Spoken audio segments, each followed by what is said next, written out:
Okay, I've been wanting to make another video. Okay, so greetings. Thank you for your time and coming to my hair feels like it's so crazy. Anyway, thank you for your time and coming to check out this video real quick. I wanted to make a follow-up video, and I want to do more videos that are a little bit more in alignment with what I know I should be kind of talking about and focusing on. It's something that I've kind of been, I want to say unsure about, but I wanted, when you read into things, you do research, and you have experiences, you want to be really clear about what it is that you've understood for yourself, certainly before you go sharing with people. So I've decided to spend some time in meditation, reflection, to really think it through. And so, yes, I'm going to be more open to, and I'm going to follow the charge and the call to make more video and content that is related to mystics, discussions, like mystic discussions, occultism, and things along that nature, based off of experiences that I have. And it brings me to this first topic. So the first video that I did before, I mentioned about the money aspect of Las Vegas, and how there's just a general issue in terms of kind of how it leads to people acting on impulses related to impulsiveness, and just not being clear-headed in the decisions that they make. I have some thoughts behind why and where a lot of energy comes from. So hopefully, without being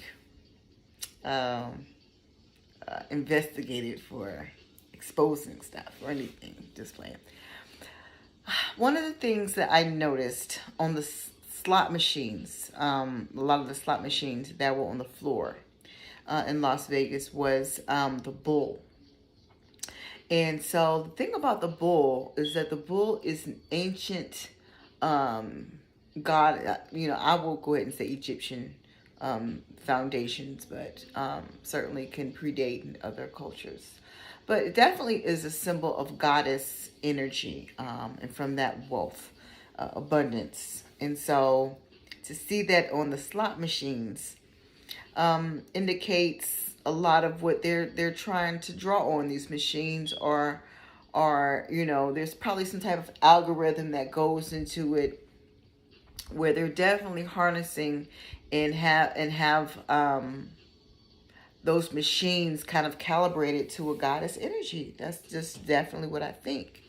But yeah, the bull is a symbol, and that's on a lot of machines. The other symbol that I saw on a lot of the slot machines were wolves.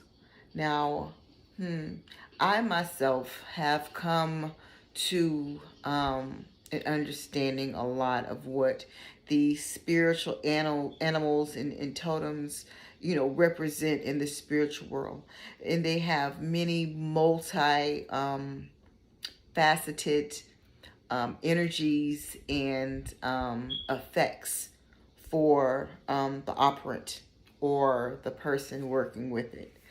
So a lot of the machines had wolves on it, and wolves are prey animals that, when they work in tandem, are usually pretty successful in bringing down their prey.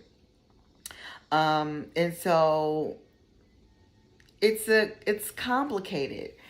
I'm still trying to learn and evolve on what and how that particular animal is connected specifically to wealth.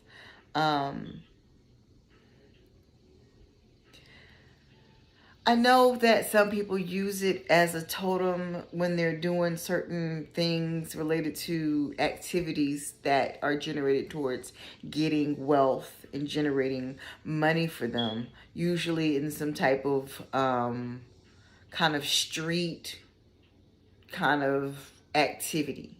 Let's just leave it at that. Um, because it's a jungle in a city. Think about how dogs survive in a city. So, but in terms of how it will be connected to wealth, I don't know.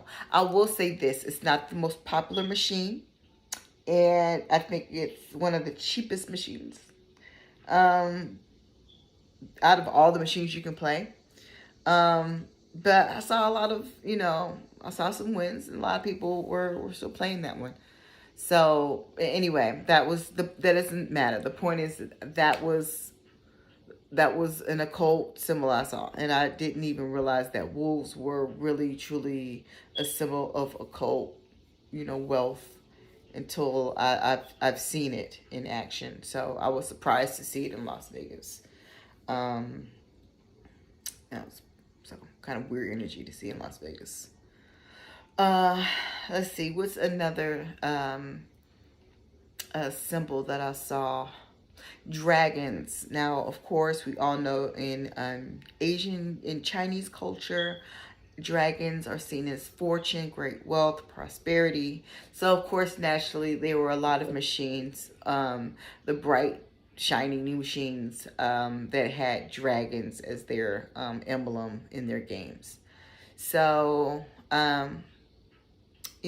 that's kind of how I establish that I have some foundation with the other two, because clearly they're picking things that mean something. Now, of course, there are a lot of silly games, in Las Vegas on the floors that don't have any meaning, of course. But there were a few that do, and it wasn't lost on me. And I think that there's something interesting to that. Those machines are always in every single casino, no matter what. So, just something to think about. I'm trying to think, were there any other, I'll just say overall, I noticed, like when I was at Caesar's Palace, for example, very heavy, and I made like a post on it on my social media, very heavy emphasis on goddess energy, goddess culture, goddess representation. And that is because they want to ensure the flow of prosperity, wealth, and abundance into what they have created out there. In how you are pulling money out of people that are just hardworking folks. They come in to have a good time, but we all know, if you've been there before, the prices are a little extra. And I just think that, I don't know. I just think that that's part of how they're able to generate so much wealth out of the average person that just kind of comes there. And then if you think about, like, everything is some type of reference to a wealth generator per se. Like, for example, the Luxor. I didn't go in that particular hotel, but the Egyptian pyramid. You have the obelisk that's in front. Of course, Egyptian wealth and treasures. I'm sure there was so much I could have uncovered if I went there, but I didn't get to go in there, so I can't talk about that necessarily in this video. But nonetheless, it was just, let's see, the flamingo. That's also kind of a derivative of a female energy, goddess energy as well. So, it's just interesting. It's just one of the observations that I made that I did not articulate because maybe I wasn't sure about it. But now that I think about it, I've had time to reflect for a while on it. I think it's something there. I think it's something worth thinking about. And as I investigate occultism and symbolism in certain environments, establishments, hopefully it's just something to think about. Okay, so that's all I have for now. Thank you for your time and attention. And when I come back with another investigative report, I will be sure to pull together a video immediately and share it out. Thanks so much.